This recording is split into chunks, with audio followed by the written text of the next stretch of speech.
Je voudrais vous parler aujourd'hui du papa de Noël. Mais mon papa est particulier parce qu'il n'a pas d'habit rouge.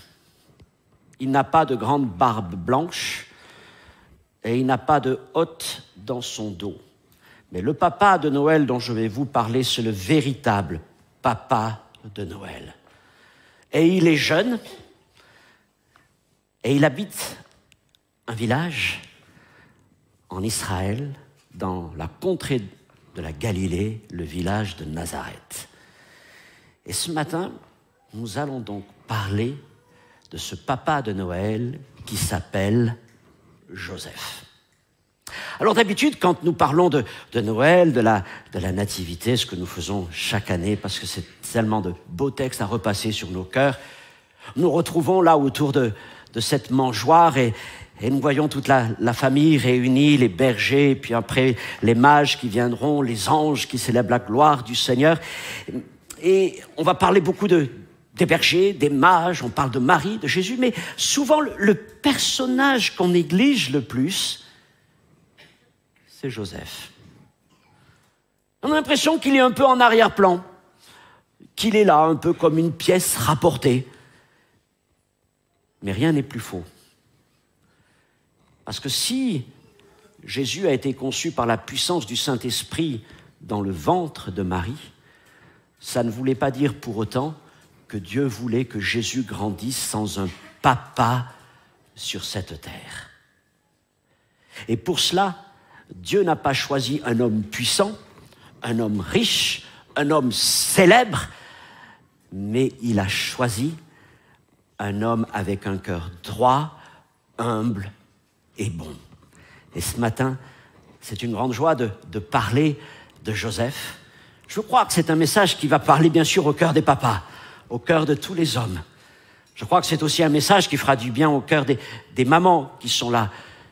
Et puis aussi de chacun d'entre nous, parce que de cet homme, nous pourrons tirer des principes moraux et spirituels qui doivent guider notre vie à chacun. OK ? Alors nous allons lire dans l'évangile de Matthieu, au chapitre 1er, verset 18. Matthieu, chapitre 1er, verset 18. Voici de quelle manière arriva la naissance de Jésus-Christ. Marie, sa mère, ayant été fiancée à Joseph, se trouva enceinte par la vertu du Saint-Esprit avant qu'ils eussent habité ensemble. Joseph, son époux, qui était un homme de bien et qui ne voulait pas la diffamer, se proposa de rompre secrètement avec elle. Comme il y pensait, voici un ange du Seigneur lui apparut en songe et dit « Joseph, fils de David, ne crains pas de prendre avec toi Marie ta femme, car l'enfant qu'elle a conçu vient du Saint-Esprit. Elle enfantera un fils, et tu lui donneras le nom de Jésus. Et c'est lui qui sauvera son peuple de ses péchés. » Et tout cela arriva afin que s'accomplisse ce que le Seigneur avait annoncé par le prophète. « Voici, la Vierge sera enceinte, elle enfantera un fils, et on lui donnera le nom d'Emmanuel. » Ce qui signifie Dieu avec nous.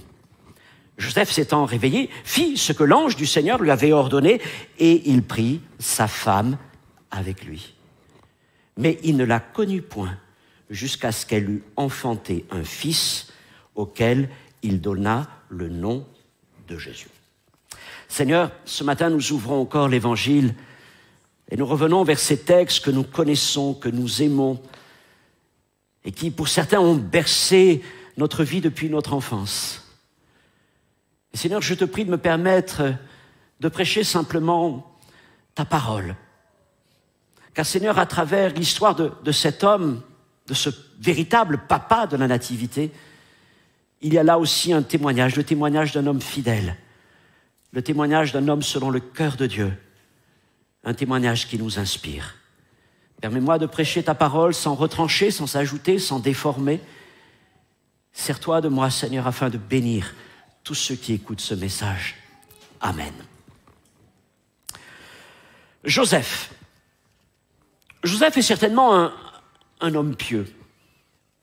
Mais il n'est ni prophète, ni prêtre. Il est de la lignée de David. mais il n'a accompli aucun exploit. Et il n'est pas connu. C'est un artisan. Et il n'habite pas à Jérusalem, mais il habite dans un village éloigné de cette Galilée du Nord. Quant à son expérience familiale, rien ne nous prouve qu'il ait beaucoup d'années de pratique. Il se pourrait qu'il soit tout à fait un jeune homme. Pour autant, Dieu lui confie la mission de veiller sur Marie et sur l'enfant qu'elle porte. Alors Joseph, nous le comprenons, et c'est ce que nous allons voir ce matin si vous en doutez, est un personnage d'une grande importance dans les évangiles, à qui nous n'accordons que trop peu d'attention. L'une des raisons, certainement, c'est que Joseph ne parle pas beaucoup. En fait, il ne dit pas un mot. Mais Joseph écoute, Joseph obéit, et Joseph agit. Et ses actes parlent pour lui. Et les évangiles nous montrent en cet homme un homme de conviction, qui malgré le tourbillon d'événements dans lequel il est emmené, reste fidèle à des principes de cœur et de foi. Et nous pouvons dire, sans nous tromper, que Joseph de Nazareth est l'un des hommes les plus honorables de toutes les Écritures. Et nous pourrions même considérer que Joseph est le papa idéal. Et Dieu ne pouvait pas trouver meilleur homme que ce charpentier de Nazareth. Car que dire de la situation dans laquelle il est plongé? Voilà que sa fiancée, cette jeune femme qu'il aime certainement de tout son cœur, se trouve enceinte avant leur mariage, avant qu'ils n'aient eu de relations intimes ensemble.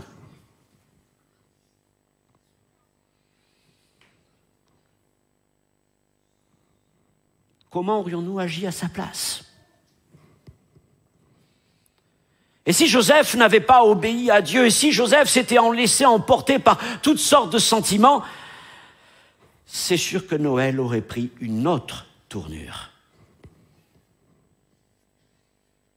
Mais Joseph a obéi et il s'est humilié. Marie a porté Jésus, mais Dieu a choisi Joseph pour prendre Marie et l'enfant sous son aile, pour subvenir aux besoins de ce garçon dans sa petite enfance. Et il l'a aimé comme son fils. Il est son fils. Il a veillé sur lui. Il lui a certainement appris un métier. Et il a été pour lui un homme de courage à imiter. Et nous allons le voir, Joseph n'est pas un personnage neutre, parce que parfois c'est ce qu'on pourrait se dire. Évidemment, Jésus est le Fils du Père éternel, du Dieu Tout-Puissant. Qu'est-ce qu'un papa céleste pourrait communiquer de plus à un jeune enfant que le Père? Mais ne vous trompez pas, Joseph n'est pas transparent, il n'est pas neutre. Il a été choisi par Dieu pour être véritablement un papa.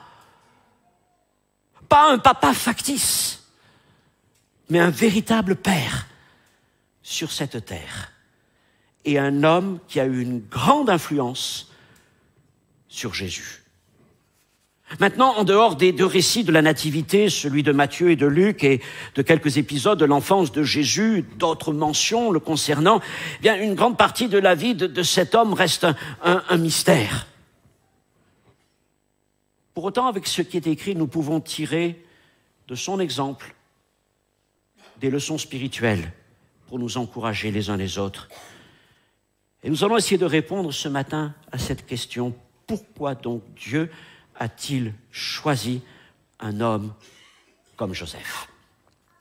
Premièrement, Joseph est fils de David.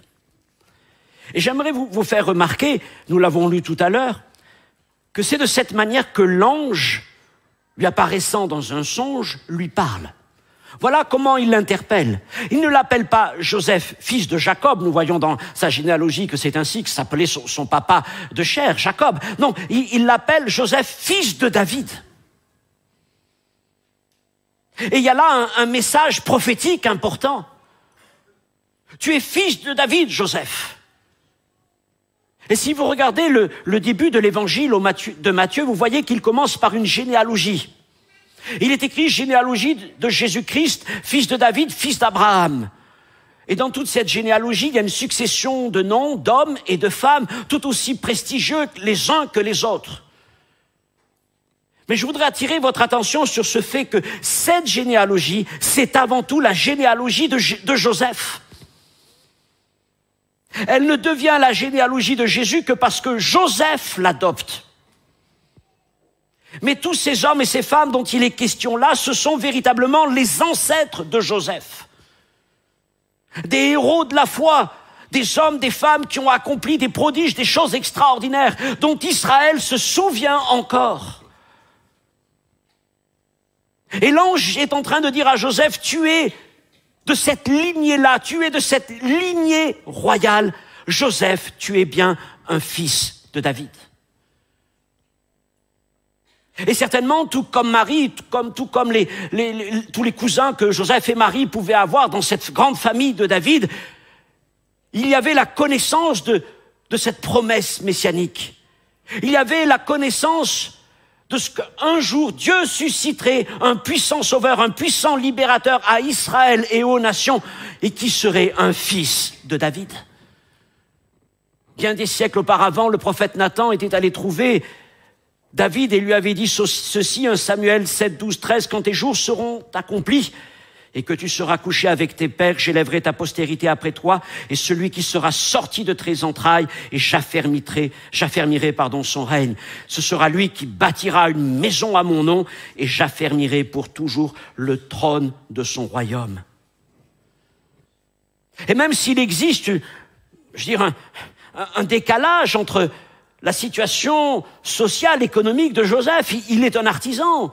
Il vit en Galilée, et cette promesse glorieuse, cette promesse messianique, donc certainement, oui, Joseph a grandi tout au long de son enfance, de son adolescence, avec cette idée qu'il pourrait un jour, pourquoi pas, cheminer à côté du Messie.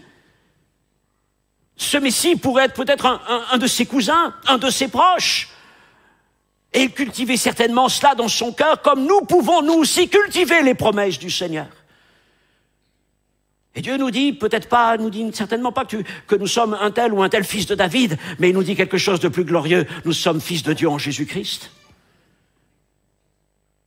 Et la parole prophétique a été annoncée et des choses extraordinaires sont promises à la descendance de Jésus-Christ.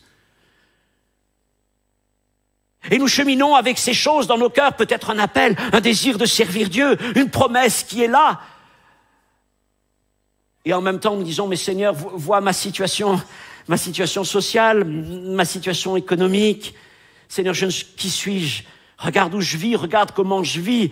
Seigneur, je n'ai rien à voir avec ces héros de la foi qui m'ont précédé, qui étaient avant moi. Eux, ils ont fait des grandes choses, mais moi, Seigneur, qu'est-ce que tu veux faire avec moi? Mais soyez prêts à ce que Dieu vous visite et vous interpelle en vous disant, toi, fils, toi, fille de Dieu en Jésus-Christ. Dieu ne regarde pas à la situation dans laquelle nous sommes. Il connaît les paroles qu'il a prononcées sur nos vies et il connaît nos cœurs. Et c'est pour ça que l'ange a été envoyé vers le Seigneur à la rencontre de Joseph, fils de David. Deuxième chose. Alors là, ça va peut-être vous amener à vous poser quelques questions, rien qu'en lisant le titre de ce deuxième point. Joseph et Marie sont déjà mariés.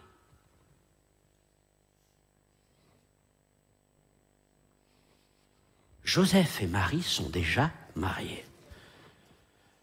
Alors avant de rentrer dans cette question, je voudrais d'abord replacer le cadre.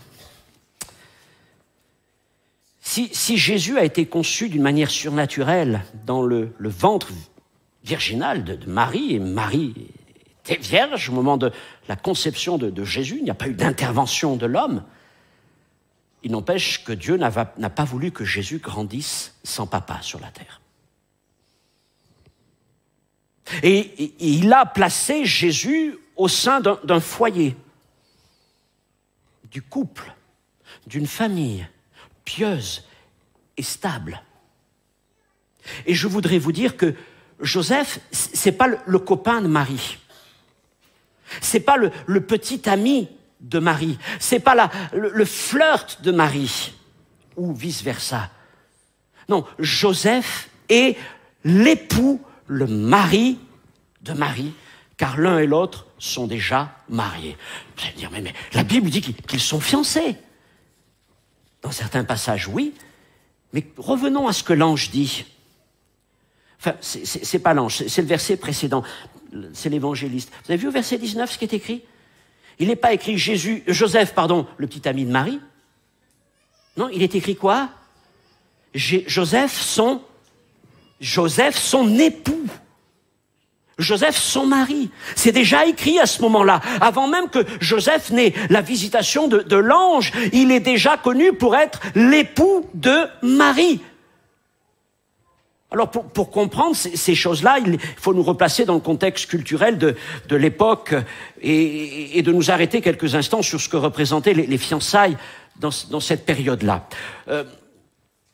Aujourd'hui, les fiançailles représentent de moins en moins de choses, si ce n'est que peut-être un temps de repas entre familles, on se présente, les parents, les beaux-parents, etc. Mais à l'époque, c'était beaucoup plus sérieux que ça. Alors, les fiançailles s'étendaient en principe sur une période de 1 an, parfois 2 ans, qui servait à la préparation des noces.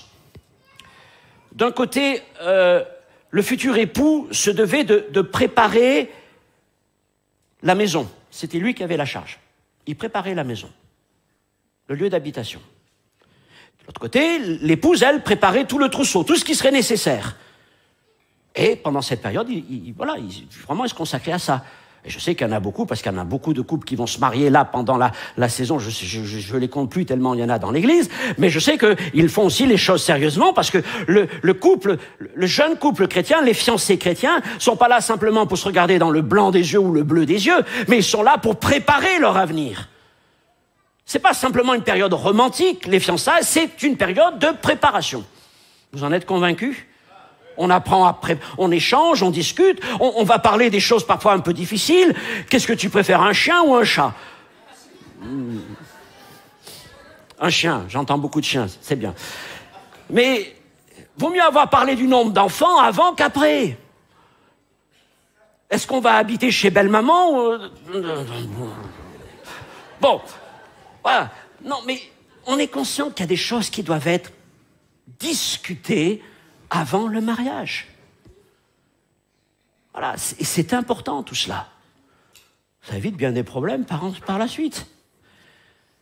Donc, les fiançailles étaient quelque chose de sérieux, je vais vous expliquer en quoi pourquoi. Et puis, à la fin de cette période-là, c'est le papa du marié qui décidait du jour des noces.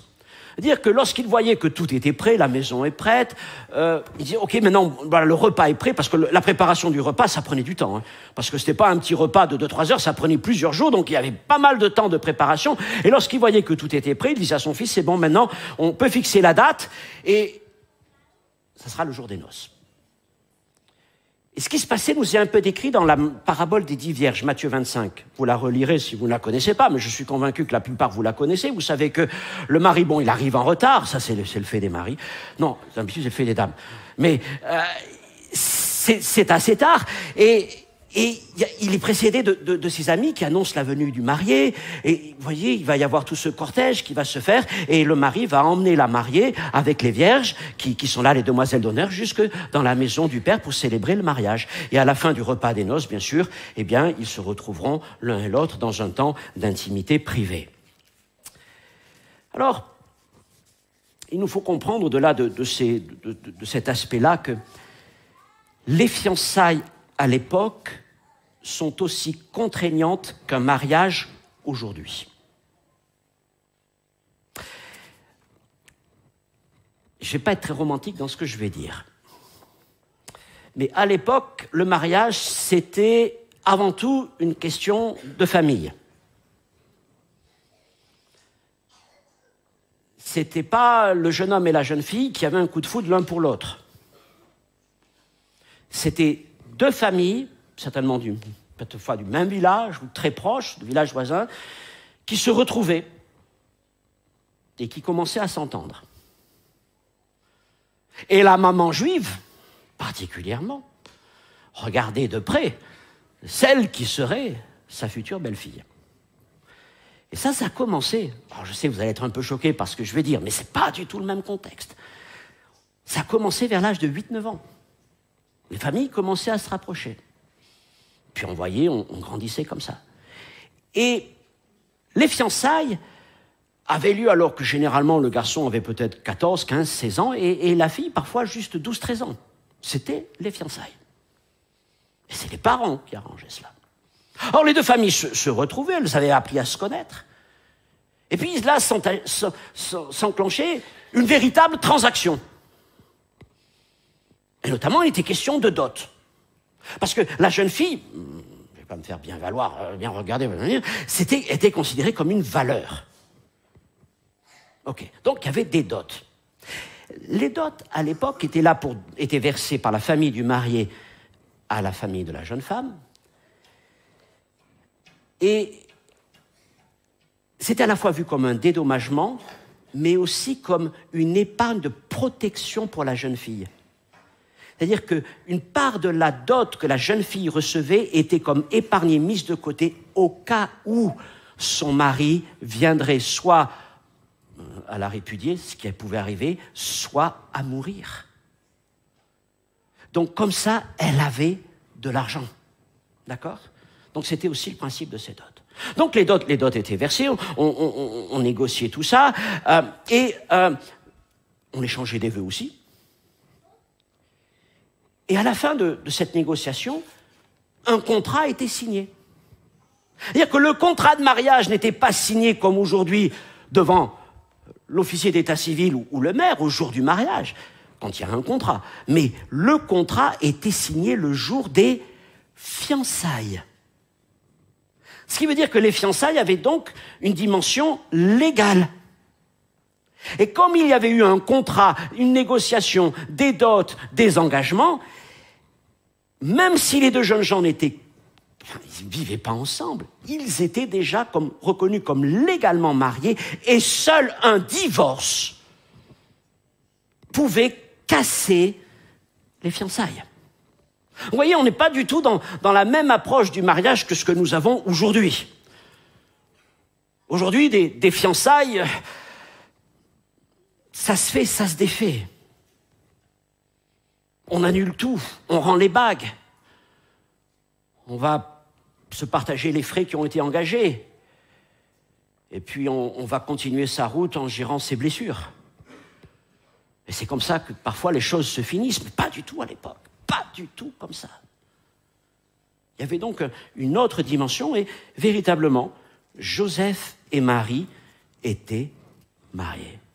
Et c'est important de comprendre ça pour réaliser ce qui se passe ensuite lorsque Joseph va apprendre la nouvelle de la grossesse de Marie.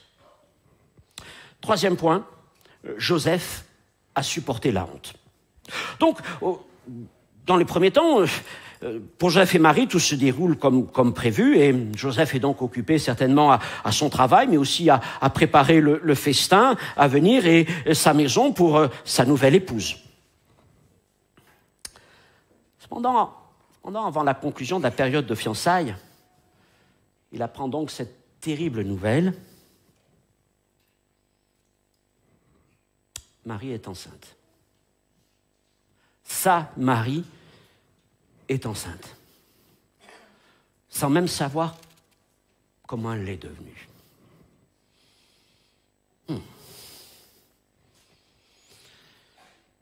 Marie est tombée enceinte certainement très peu de temps après que l'ange l'ait visitée.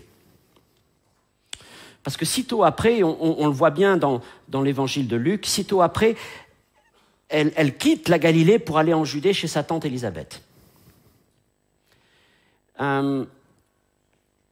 Et on voit bien que c'est le début de la grossesse de Marie dans les paroles qu'elles échangent. Marie va rester 3 mois jusqu'au moment de l'accouchement d'Élisabeth. Et Marie va rentre ensuite chez elle à Nazareth. Alors, Marie a certainement 14-15 ans. Au bout de 3 mois, sur une jeune adolescente, certainement Petit ventre a commencé à se former, on peut le cacher par une robe assez ample et donc publiquement ça ne se voit pas trop, mais certainement dans l'intimité familiale, maman a dû voir. A dû voir, ne trompe pas les mamans à ce niveau-là. Je pense qu'il est possible même que sa tante Élisabeth, qui était au courant de la situation, parce que Élisabeth finalement a été la première à savoir lorsque elle a senti, vous savez, son fils Jean-Baptiste tressaillir en son sein, et par la révélation du Saint-Esprit, elle a compris que un enfant était dans le ventre de Marie. Et je crois que Dieu a permis aussi ce temps avec Élisabeth, peut-être aussi pour que Élisabeth prépare la maman et le papa de Marie. Parce que sinon, une telle nouvelle, ça pouvait quand même dans la famille créer beaucoup de problèmes. Alors, je me dis peut-être, alors ça c'est une supputation, c'est absolument rien d'autre. Peut-être que c'est voir les parents de Marie qui eux-mêmes sont allés trouver Joseph pour essayer de lui expliquer la situation. Parce qu'il devait être aussi dans l'embarras. Et oui, tout le monde se retrouve dans l'embarras par tout ça. Et je pense que même Joseph est dans une très grande déception. La fille qu'il aime, sa Marie, qu'il a promis d'épouser, est enceinte. Il a donc été trompé et il se trouve ridiculisé. Et puis surtout, ses projets et ses rêves s'écroulent en un instant. Paf. Et dans les moments de douleur, c'est là que sont aussi des moments révélateurs. Comment aurais-je réagi dans une telle situation? Comment aurais-tu réagi dans une telle situation? Je parle aux hommes, bien sûr, pour les dames, vous pouvez imaginer une autre nouvelle qui vient vous chercher là, jusque dans votre intimité, jusque dans, vous savez, dans ce pacte de confiance profond qui est entre un homme et une femme. Le sentiment de la trahison, de l'infidélité, le choc est là, et c'est certainement très rude pour Joseph. Mais lui, dans ce moment-là, il va montrer des qualités morales et spirituelles extraordinaires. La Bible dit que c'est un homme de bien, qui veut faire ce qui est juste devant Dieu et devant les hommes, même si la situation est douloureuse. Autrement dit, et c'est ça, c'est Joseph. Je ne sais pas si c'est qu'il choisit ou c'est que spontanément il se tourne vers ce qui est bon. Mais en tout cas, il ne se laisse pas emporter par des sentiments de revanche, de destruction, d'écrasement, de colère, de haine. Il refuse tout ça. Et il choisit de faire le bien. Même si c'est douloureux pour lui. Parce que ne minimisons pas sa douleur, ne faisons pas comme si ça n'a pas été trop grave pour Joseph. Non, c'est vraiment une annonce dévastatrice. Marie est son épouse. Le contrat a été signé. Ok, je veux faire le bien, je veux... Mais qu'est-ce que je vais faire? C'est un jeune homme. Qu'est-ce que je vais faire? Alors, je voudrais que vous compreniez, vous trouverez ça dans les notes en PDF, si vous les consultez, je les mettrai sur la vidéo, mais la loi ne lui permettait pas d'épouser Marie. C'est pas s'il voulait ou s'il voulait pas, mais la loi ne lui permet pas d'épouser Marie. Vous trouverez ça dans le livre de Deutéronome, chapitre 24. Car la loi dit, si tu épouses une femme, que celle-ci va avec un autre homme, tu ne peux pas la reprendre ensuite. Elle est considérée comme souillée, comme déshonorée. Donc, Joseph ne peut pas reprendre Marie. La loi l'interdit. Ça, il faut le comprendre aussi. Et devant lui, il n'y a que la solution de la rupture, mais non, en fait, du divorce. Et il y a deux possibilités de divorce. Il y a le divorce public ou le divorce secret. Et le divorce public, c'est la voie la plus simple. C'est de dire à tous, devant les anciens du village, ben voilà ce qui s'est passé. Voilà, Marie est enceinte, moi je suis pour rien, ça vient pas de moi, et maintenant ben on va dénoncer le contrat, ils vont nous rembourser les dots, et ceci et cela, et bien sûr, il expose Marie, toute la famille de Marie, à une honte publique. Alors maintenant, je veux tempérer une chose. Certains pourraient penser, mais elle risque la lapidation. Non, pas à l'époque de Jésus. Pas à l'époque de Jésus, parce que seuls les Romains avaient le droit d'exécuter et de mettre à mort des gens. Donc elle ne risquait pas la lapidation, mais c'est toute sa famille qui allait être mise à l'index. C'était une mort sociale, en quelque sorte. Et ça, Joseph le sait. Il ne peut pas se résoudre à ça.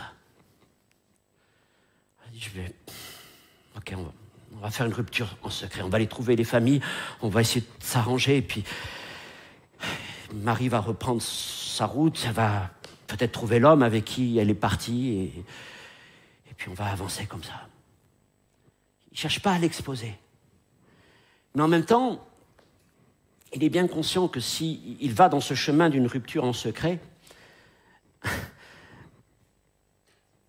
il ne pourra pas empêcher certains de penser, s'il rompt secrètement au lieu de le faire publiquement, c'est peut-être que le gars, il a un peu plus de responsabilité dans la situation que ce qu'il le dit. Parce que s'il était vraiment clair et net, il n'y aurait pas eu de problème pour le faire publiquement, mais s'il le fait en secret, c'est peut-être que c'est lui qui l'a mis enceinte et que maintenant, bien embêté, il n'en veut plus, il la met dehors. Quel goujat quand même.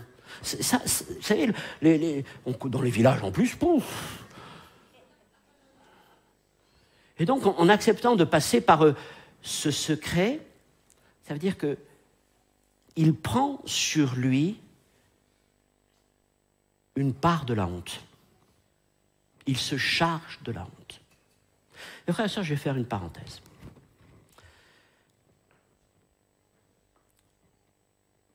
Dans l'Église, les pasteurs et les anciens peuvent être amenés à traiter des choses en secret. Et parfois, les chrétiens disent « Ah, mais s'ils traitent en secret, c'est qu'il y a des choses qui gardent secret, qui cachent, qui ne nous disent pas la vérité. » Si vraiment c'était dans la vérité, on exposerait tout à la lumière, on ferait une assemblée générale, on convoquerait tout le monde, on mettrait les gens là et on dirait les choses. Non. Quand on est un berger, il y a des moments où on accepte de porter une part de l'opprobre et d'être pointé du doigt même par des chrétiens en disant « mais vous mentez, vous manipulez, vous ne dites pas la vérité ». Et on fait ça parce qu'on ne veut pas exposer davantage les gens. Parce que nous croyons que l'amour couvre une multitude de péchés. Et que si nous ne rendons pas tout public, c'est pas parce que nous voulons cacher des choses, mais c'est parce que nous voulons protéger des vies et des familles. Et ça fait partie du ministère pastoral. Et ça fait partie du ministère des anciens. Et Joseph en est un exemple à ce moment-là.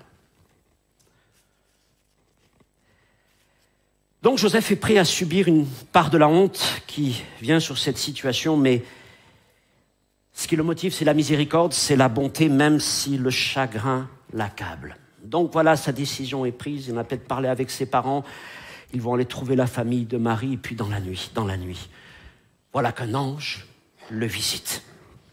Et il lui commande de garder Marie et l'enfant. L'enfant est précieux. L'enfant n'est pas n'importe quel enfant. Il est celui promis par les anciennes prophéties. Il est le sauveur de son peuple. Son nom est Jésus. Et sans poser une seule question, Joseph obéit. Et là, je voudrais vous faire remarquer qu'il a fait mieux que Zacharie, que même Marie. Parce que Zacharie et Marie, lorsqu'ils ont la visite du même ange, Gabriel, ils posent des questions. Ah mais Zacharie, ça va lui coûter le fait qu'il va rester muet pendant toute une période. Et Marie, même elle aussi, mais comment ça va s'arriver, ceci et cela. Lui, Joseph, il ne pose pas une question. Il prend Dieu a parlé, je m'exécute. Je ne cherche même pas à savoir, je fais. C'est là qu'on voit véritablement cet homme d'humilité, cet homme de foi, cet homme d'obéissance. Et Joseph montre alors qu'il est, écoutez-moi bien, qu'il est suffisamment humble pour entrer dans le plan de Dieu, même s'il n'a pas le premier rôle. Et ça, c'est particulièrement difficile pour les hommes. Parce que l'homme doit avoir le premier rôle. C'est sûr, dans le plan de Dieu, dans l'appel de Dieu, vient au commencement l'homme. Et puis la femme, elle va suivre. Et puis avec les enfants, elle va suivre. En plus, si elle a plus d'enfants, elle doit suivre encore. Sauf que là, c'est pas tout à fait ça. Là, c'est au commencement un enfant, porté par une femme, gardé par un homme. Et il y a des hommes dont l'appel n'est pas d'être le premier, mais d'être le gardien de l'appel que Dieu a placé sur leur épouse ou sur leurs enfants. Et ça demande une grande humilité. Je ne serai pas le premier. Je me mets un peu en arrière. Et je suis là pour accompagner l'appel de Dieu dans la vie de mon épouse ou dans la vie de mes enfants. Et peut-être, mon frère, c'est ton appel. Que tu sois présent ici, que tu nous regardes sur Internet, c'est peut-être ton appel.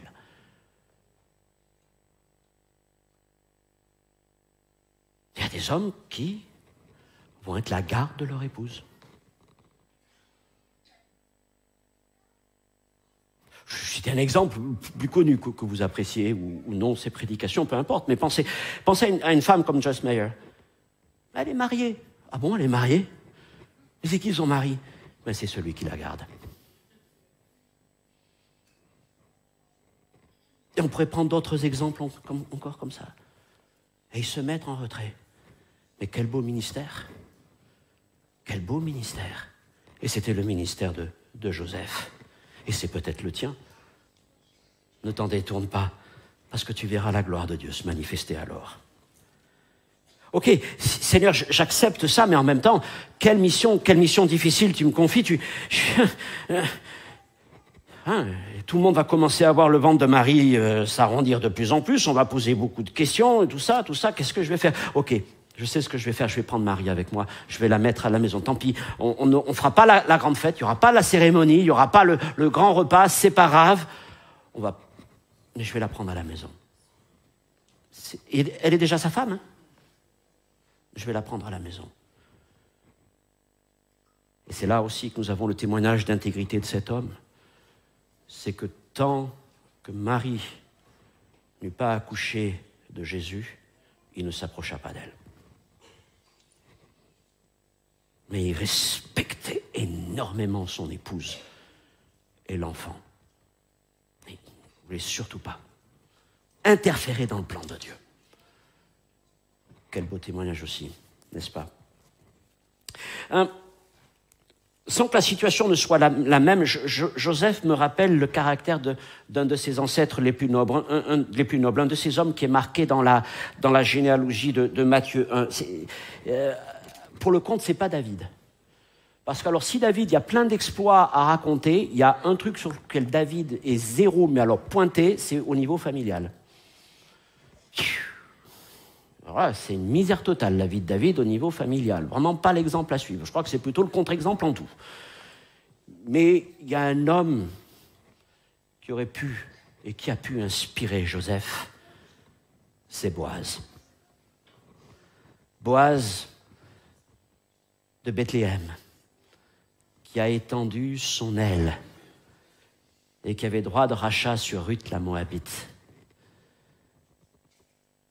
Et on retrouve chez Joseph les mêmes valeurs, le même cœur qu'il y avait chez ce Boaz de Bethléem. Une belle région, Bethléem, qui a quand même suscité des hommes de grande valeur, des hommes et des femmes de grande valeur. Mais c'est pas tant la contrée de Bethléem qui faisait ça, c'est surtout la famille. Et que Dieu permette que dans nos familles chrétiennes, il y ait un héritage d'intégrité, de bonté, de miséricorde, qui se transmette de génération en génération. Et qu'on se rappelle, que les plus jeunes se rappellent de tel homme, qu'ils appellent de tel grand-père, qui était un homme de bonté. Et que ça puisse être une inspiration pour la nouvelle génération.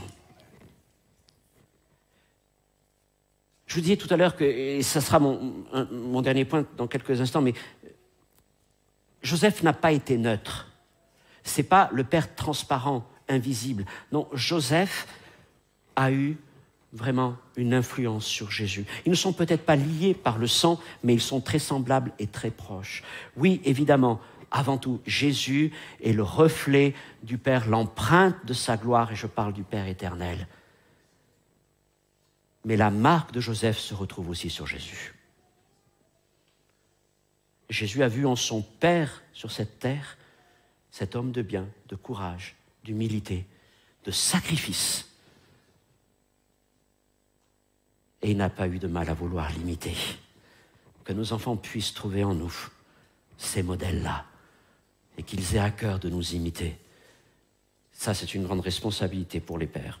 Quatrièmement, Joseph est aussi un homme conduit par l'esprit. Si Joseph est un homme de cœur, il est aussi un homme sensible à l'esprit. En dehors de l'autre Joseph, celui de la Genèse, celui qui est appelé le faiseur de songes, vous le connaissez celui-là aussi. Il n'est pas d'homme dans la Bible ayant reçu autant de songes que Joseph de Nazareth. Il reçoit 4 songes. Et autre record, 3 visites angéliques. Alors là, je pense qu'à part Daniel, il n'y a personne d'autre qui a reçu autant de visites angéliques que lui. Pas mal pour un homme dont on pense qu'il était un peu en arrière-plan. 4 songes, 3 visites, et pas d'un petit ange, de Gabriel lui-même. Et à chaque fois, il y a, dans les songes qu'il reçoit, ces 4 songes, il y a 3 points qui reviennent. 1, une vocation. À chaque fois, l'ange lui dit « Prends l'enfant ». Vous retrouverez les versets si vous regardez les notes. « Prends l'enfant, prends l'enfant ». Autrement dit, Joseph a consacré sa vie à Jésus. Il a consacré sa vie à son appel, à la mission. Et sans cesse, le Seigneur lui a rappelé cela. Et peut-être que ce matin, c'est un moyen que Dieu te donne pour réentendre que tu as une vocation, que tu as un appel. Et quand Dieu te parle, il te parle de ton appel. Prends ceci, reprends un enfant, reprends ton épouse, reprends ta marche, reprends ton appel, reprends ton don. Parce que Dieu t'a choisi pour cela. Et le Seigneur a sans cesse rappelé ce message à Joseph. Et ensuite, au fur et à mesure que l'ange lui parle, il lui révèle des choses extraordinaires sur Jésus. Il lui donne le nom de Jésus. Il lui parle de sa mission, sauver son peuple de ses péchés. Ensuite, chapitre 2, verset 15, il lui révèle que Jésus est bien le Fils de Dieu. Et au chapitre 2, verset 23, qu'il sera appelé Nazaréen. Et au fur et à mesure de sa marche avec Dieu, le Seigneur se révèle de plus en plus à Joseph. Et Joseph acquiert une connaissance de Christ, de son Fils. Vous voyez, en même temps, c'est son Fils, et en même temps, il se rappelle sans cesse qu'il est le don de Dieu à sa famille et au peuple. Et il lui donne des directions précises, parce que là, ce n'est pas des songes où on ne comprend rien. Non, les songes que Joseph reçoit sont très directifs. L'ange lui dit, prends l'enfant, fuis en Égypte, va dans le pays d'Israël, va t'installer à Nazareth. Bam, direct. Et Joseph obéit à chaque fois, quelles que soient les épreuves, les difficultés qu'il rencontre. Cinquièmement, c'est le dernier point. Je reviens sur l'influence de Joseph sur Jésus. Ayant dit aussi, vous comprenez que Joseph n'est pas un personnage mineur des évangiles et encore moins de la vie de Jésus. Non, Dieu n'a pas choisi un père transparent, un père figurant, mais il a choisi un homme avec un cœur. Et quand Dieu choisit quelqu'un pour une mission particulière, ce n'est pas pour faire de la figuration. Il n'y a pas de figurant dans le royaume de Dieu. Tu as été appelé pour une mission particulière, pas pour figurer simplement à la fin au générique, non, c'est pour t'engager. Dieu a préparé un rôle tout à fait particulier pour toi. Alors, vous le savez certainement, pour Matthieu, et dans les évangiles, Joseph est charpentier. Le charpentier de Nazareth. Le mot, c'est tekton. Technicien, technique, et architecte, c'est architecton, c'est-à-dire le technicien supérieur en quelque sorte. Alors, souvent, on voit Joseph comme un petit artisan qui fabrique 2 ou 3 chaises par-ci, par-là. Rien n'est plus faux. Un tekton, oui, c'est un charpentier parce qu'il sait travailler le bois. Seulement, en Galilée, il n'y a pas beaucoup de forêts. Donc, heureusement qu'il savait travailler autre chose que le bois. Il savait aussi travailler la pierre. C'était un tailleur de pierre, le tekton. Il pouvait aussi travailler les métaux.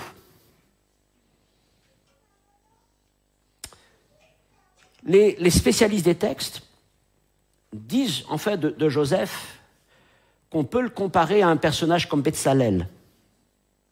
Betsalel, celui qui a construit le tabernacle. Donc c'était vraiment, on va dire, un artisan qualifié, quelqu'un qui savait produire des choses extraordinaires avec ses mains. Quelqu'un qui avait certainement travaillé sur tous les chantiers de la région, puisqu'à l'époque de Joseph, il y avait plusieurs grosses villes comme Tibériade qui ont été construites dans cette période-là. Et donc Joseph avait travaillé sur ces chantiers. C'est un homme reconnu. Ce n'est pas, certainement pas un homme entièrement pauvre. Non, non, c'est pas un homme riche, mais c'était un homme, voilà, établi dans la vie. Un homme reconnu pour le travail qu'il faisait, qu'il accomplissait. Et selon les coutumes de l'époque, Jésus a certainement appris le métier de Joseph. Il a été l'apprenti de Joseph et de ses compagnons. Il a passé de longues heures auprès de son père, à voir, à commencer à faire, et il l'a peut-être même accompagné sur les chantiers. On peut tout à fait légitimement penser, au vu des traditions, que lorsque Jésus commence son ministère à l'âge de 30 ans, ça fait déjà un long moment qu'il exerce son métier de tectone. D'ailleurs, dans Marc chapitre 6, verset 3, il est appelé le charpentier, le tectone. N'est-ce pas le charpentier de Nazareth, Marc 6, verset 3, le tectone de Nazareth. Et ce verset m'amène à considérer une parole de Jésus avec une saveur plus particulière encore. Vous savez, quand Jésus, c'est Jésus qui parle à Pierre dans Matthieu 16, 18, il lui dit « Et moi, je te dis que tu es Pierre, et sur cette pierre, je bâtirai mon église. » Et c'est un tectone qui parle. Il sait de quoi il parle. C'est un bâtisseur. Peut-être Jésus a bâti des maisons, il a peut-être travaillé à bâtir des palais, des synagogues. C'est un bâtisseur. Et Jésus sait toute la valeur de ce travail. Un dernier point par lequel nous voyons que Joseph n'a pas pris à la légère son rôle dans la vie de Jésus et l'influence qu'il a eue, c'est le moment où il nomme son fils. C'était le rôle du père de nommer les enfants. Et il le faisait au moment de la circoncision, au 8e jour après la naissance de l'enfant. Vous avez par exemple la scène où on demande à Élisabeth et à Zacharie quel sera le nom de l'enfant. Et elle donne une tablette à Zacharie, et Zacharie écrit le nom de Jean. Et tous sont étonnés parce que personne dans la famille s'appelle Jean. Tu es sûr que c'est ça? Oui, il s'appellera Jean. Et c'est ainsi que Zacharie a donné le nom que le Seigneur lui avait donné à son fils. Eh bien, pour Jésus, c'est pareil. Joseph n'a pas choisi parmi ses ancêtres. Il aurait pu donner à Jésus le nom de son père, Jacob. Non, il ne l'a pas fait. Il a donné le nom que le Seigneur lui avait donné. Et ça, c'est très important. Juste cette pensée. Joseph n'a pas cherché à s'accaparer la bénédiction, la promesse de Dieu. Vous savez, des fois, certains hommes de Dieu ont eu la tentation, comprenez-moi bien, de mettre leur nom sur la promesse et sur la bénédiction que Dieu leur donnait. C'est-à-dire qu'ils s'en sont servis comme un tremplin pour eux-mêmes. Et Joseph aurait pu appeler son fils, il aurait pu l'appeler Joseph. Tu seras petit Joseph. Ah, toi qui es appelé à devenir le sauveur des péchés de mon peuple, je vais t'appeler Joseph, je vais te donner mon nom. Comme ça, tout le monde saura que... Voilà. Non, non. Il ne s'est pas accaparé la promesse. Mais il a rendu la gloire à Dieu et il a appelé l'enfant Jésus. Quel rapport avec lui? Aucun directement. Mais tout était une grâce de notre Seigneur. En appelant son fils ainsi, Jésus, il accepte la responsabilité que Dieu lui confie. Il sera ce papa sur la terre.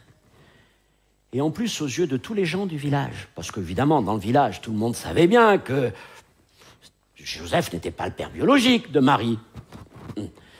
Mais ce jour-là, il dit à tous, en le nommant, celui-ci, c'est mon fils. C'est comme s'il l'adoptait aux yeux de tous.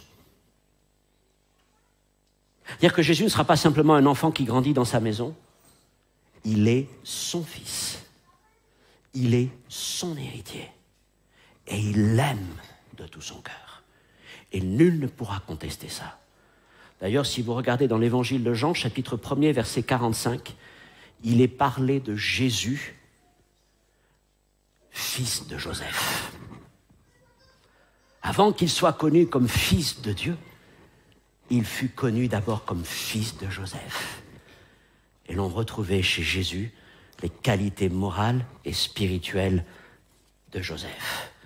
Et c'est pour ça, eh bien, que Jésus a été inclus dans la généalogie de Joseph, parce qu'il est son fils à part entière. La dernière mention de Joseph est liée, vient au moment où la famille monte à Jérusalem lorsque Jésus a 12 ans.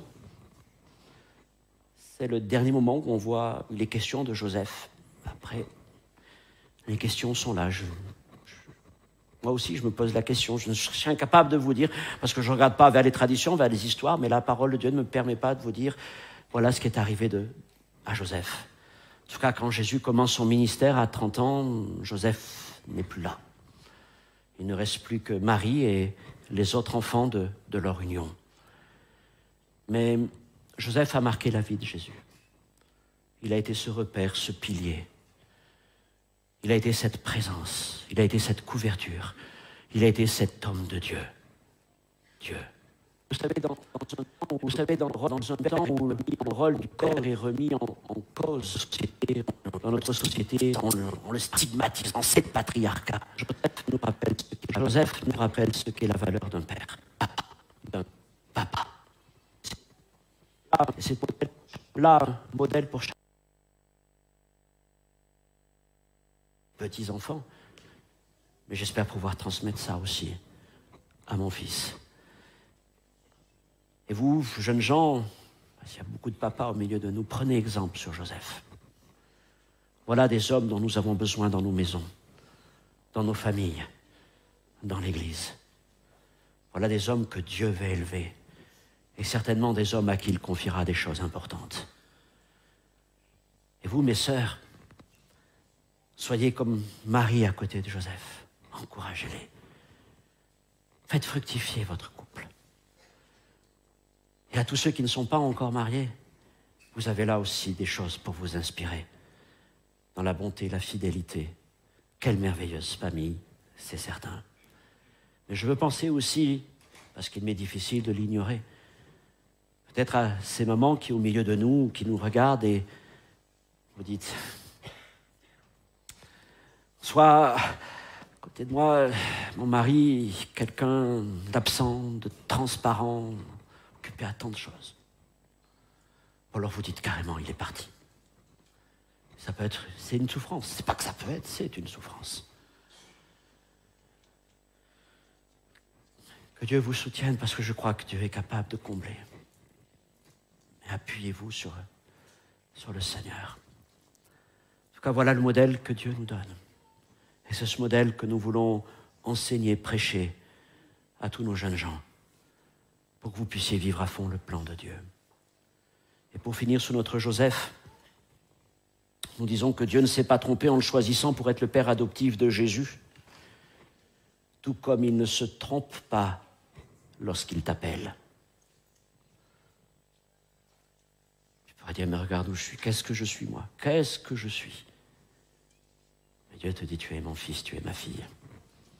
Et le Seigneur est capable de se révéler dans ta vie, de déposer dans ta vie un appel. Ce ne sera peut-être pas par un songe. Gabriel ne va peut-être pas t'apparaître. Mais Dieu va semer quelque chose dans ton cœur. Et il sait dans quel cœur il fait tomber sa semence. Ne doute pas du Seigneur. Et ce qu'il a mis en toi, il est capable de l'accomplir. C'est la chose que Dieu te demande. C'est quelle que soit la situation, même lorsque c'est difficile, il y a l'épreuve. Ne te laisse pas submerger par des sentiments, mais cherche toujours la voix de Dieu. Et lorsqu'il te parle, obéis-lui. Même si pour Joseph, ça voulait dire partir là, partir là, partir là. Mais il a fait tout ce qu'il a vu, pouvait, conduit par le Saint-Esprit. Et il a vu la bénédiction de Dieu. Voilà le message que je voulais partager avec vous. C'est aussi ça le message de Noël. Du véritable papa de Noël. Alléluia. Seigneur, notre Dieu, notre Père, oui, tu es le Père éternel de Jésus. Et aucun n'est semblable à toi, comparable à toi, en bonté, en bienveillance, en amour, en fidélité. Mais il t'a plu, Seigneur, il t'a plu de choisir un homme, Seigneur, de cette terre, un homme de chair et d'os, pour être le papa de la nativité. Et Seigneur, que Joseph puisse encore nous parler, dans sa simplicité, dans son humilité, dans sa fidélité. Seigneur, merci, parce que je crois que ce matin, tu as pu parler au cœur de quelqu'un à travers l'exemple de cet homme. Alors merci pour Noël, merci pour la naissance du Sauveur, et merci pour le témoignage de Joseph et de Marie. Dans le nom de Jésus, Père, nous te prions. Amen.